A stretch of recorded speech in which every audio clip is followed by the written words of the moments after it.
donc je suis née dans la banlieue parisienne, à Asnières, dans les Hauts-de-Seine. Mon père était chercheur au CNRS et ma mère institutrice. Donc je suis l'aînée de 7 enfants et on travaille tous soit dans la culture, dans les arts, ou j'ai un de mes frères qui est aussi préparateur en pharmacie. Voilà, donc je suis née dans une famille où la culture avait de l'importance et où, avec mes parents, on allait découvrir les écrivains, on allait sur les lieux d'écriture, et puis j'allais aussi avec mon père faire des interviews de peintres, d'écrivains. J'avais rencontré Paul Delvaux comme ça en Belgique, parce que mon père, enfin du côté paternel, donc j'ai des origines plutôt du côté du nord de la France, hein, c'est-à-dire Comines, donc c'est vraiment frontalier, Comines, Ostende, et du côté maternel, c'est plutôt le centre, Saint-Étienne, voilà. Donc j'ai fait des études au lycée Paul Lapie de Courbevoie.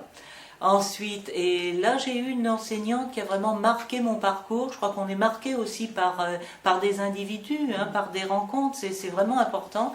Donc c'était une enseignante, Nicole Bataille, qui a marqué mon parcours parce qu'elle m'a fait découvrir Baudelaire, Proust, sur lequel j'ai travaillé après. Et puis elle m'a présenté au concours de la Résistance. Bon, ce concours de la Résistance était intéressant parce que c'était une façon de sensibiliser la jeunesse à cette période de l'histoire.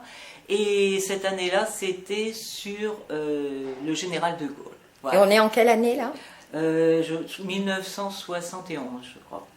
Voilà. Donc ce concours, bon, j'ai eu le premier prix et c'est ce qui m'a marqué, c'est le livre que j'ai reçu, c'est-à-dire un livre sur la déportation, un grand livre sur la déportation que j'ai toujours, et puis les œuvres de Charlotte Delbo. Donc première rencontre avec la littérature, avec l'histoire. Ensuite, eh bien, j'ai fait mes études à Paris, donc en Hippocagne, au lycée Fénelon, et puis à la Sorbonne, où là encore il y a des enseignants qui m'ont marqué. Donc j'ai passé le concours des IPES. J'ai beaucoup aimé faire des études à la Sorbonne. Et il y avait Michel Raymond, qui était vraiment mon maître. Ça a été mon maître. Bon, il est bien connu hein, pour tous ses travaux sur le roman, etc. Et vraiment, ça a été mon maître. J'ai travaillé sur Proust, que j'aimais depuis très très longtemps. J'étais allée à Illier-Combray, j'étais allée sur les lieux d'écriture, voir la maison de Tante Léonie, etc., les aubépines, et donc j'ai fait une maîtrise sur Proust. J'ai fait aussi une thèse de 3e cycle aussi sur Marcel Proust, et puis toujours avec Michel Raymond. Et avec lui aussi, j'ai fait une thèse d'État, là sur un autre sujet qui était sur l'image de la mer entre 1890 et les années 20. Mais là encore, on retrouve Proust. Alors il y avait Proust, il y avait Gide, Charles-Louis Philippe, Léoto. Mais à l'époque, j'ai travaillé que sur des écrivains hommes. Après, bon, j'ai infléchi mes travaux sur les femmes. Donc, en fait, toute une période qui est une période d'apprentissage finalement, de recherche aussi.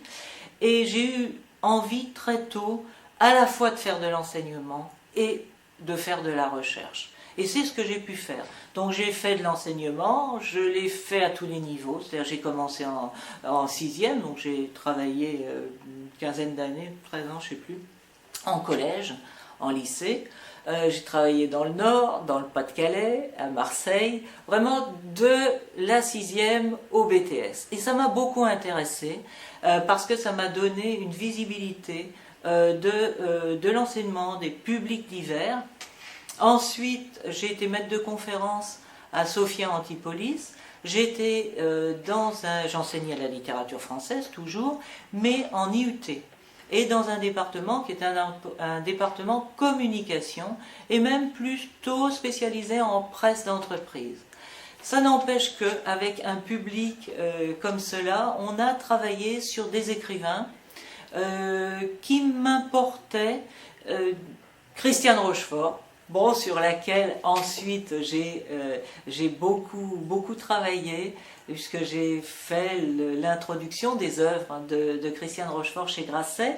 Sophia Antipolis, on avait travaillé aussi sur Louis Nucera, qui est un auteur que j'aime beaucoup, qui est absolument aux antipodes de Christiane Rochefort, mais qui a écrit un si beau texte sur son rapport à la mer dans Avenue des Diables Bleus. Alors quand j'étais professeur toujours de littérature, mais cette fois-ci à l'Université de Bordeaux, j'étais aussi dans un département d'information communication en IUT, mais plus spécialisé dans les métiers du livre.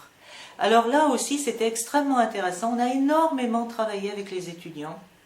L'idée vraiment, c'est que les travaux de recherche qu'on mène, ensuite il y a un lien avec les étudiants et comment transmettre. C'est vraiment un élément essentiel. Alors là, on a continué à travailler sur Christiane Rochefort, sur des archives de Christiane Rochefort et sur en particulier toute une partie qui était assez ignorée, qui l'est toujours d'ailleurs, toute la partie journalistique de Christiane Rochefort, parce qu'elle a énormément publié. Et puis au sein des bibliothèques, alors on a travaillé sur André Gide. On a travaillé sur André Gide parce que par ailleurs, bon, j'ai pas mal travaillé sur les manuscrits de Gide, et c'était un public qui était extrêmement intéressant, très intéressé par la culture. Et aussi, alors j'ai travaillé avec des étudiants de multimédia, et ça a donné un projet sur lequel on s'est beaucoup investi, parce que c'était un projet de longue haleine, qui a donné un double travail, un travail sur support papier, donc un ouvrage, pour découvrir Gide et les manuscrits et la critique génétique. Et puis, d'un autre côté, on a créé un CD-ROM pour donner envie de lire Gide et de montrer Gide vivant au cœur des manuscrits. Les manuscrits étaient à la fois la bibliothèque littéraire Jacques Doucet et puis dans la collection particulière de Catherine Gide. Bon, ça a été une grande rencontre dans ma vie. La fille d'André Gide, c'est grâce à elle et avec elle que j'ai pu mener toutes ces investigations génétiques sur les manuscrits et en particulier sur les manuscrits du journal. On a numérisé quelques carnets du journal de Gide, et puis intégralement Tout ainsi soit-il, qui est le dernier texte que Gide ait écrit. Il est intéressant, pas seulement d'avoir pour un texte le dernier état du texte, c'est-à-dire celui finalement qu'on a quand on va chez le libraire et qu'on achète un ouvrage, mais d'aller en amont, d'aller finalement dans tout ce qui est l'atelier, toute la fabrique de l'œuvre. Je suis à l'université de Toulon depuis 2007. Voilà. Et là, j'enseigne, j'enseigne de la licence au doctorat, jusqu'au doctorat, bien sûr. On a des séminaires de recherche aussi. Et donc j'ai un séminaire de recherche sur la critique génétique, puisque c'est une de mes spécialités, disons. Et puis j'ai un séminaire de recherche aussi sur la représentation des mères dans la littérature. Et je crois que vous êtes responsable aussi du laboratoire Babel et intéressé aussi aux études féministes dans le cadre de ce laboratoire. Je suis partie du travail de la représentation maternelle, du rapport mère-enfant dans la littérature masculine, parce que effectivement c'est cette littérature-là qui domine relativement longtemps, et puis progressivement en travaillant avec une historienne, avec Yvonne Knibiller, qui est une grande dame de la maternité. On lui doit tous ses travaux qui étaient vraiment pionniers.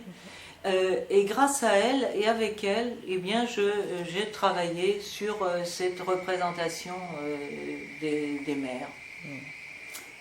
Toujours en lien avec l'histoire. Donc, et là, on parlait aussi de Christiane Rochefort. Christiane Rochefort est une des figures importantes de la lutte des femmes et de la liberté que progressivement les femmes ont réussi à conquérir. Et on se rend compte aussi qu'on a de nombreux textes actuellement avec la longévité. On a beaucoup de textes de femmes sur la mère vieillissante, sur la mort de la mère. Dernier ouvrage, qui est un ouvrage pour les enfants. Oui, ça c'est un ouvrage donc qui s'appelle Péloulou. C'est un ouvrage que j'ai fait avec mon amie Odile Guillermet. Alors en fait, sa spécificité, faut bien un peu la littérature, finalement, il n'y a pas de cloisonnement dans la littérature. Et là, c'est un texte qui est fait pour les enfants. Donc c'est un ours, Péloulou, qui existe véritablement. Et à qui il arrive un certain nombre d'aventures. Et c'est un texte qui est fait à partir de photos, uniquement à partir de photos.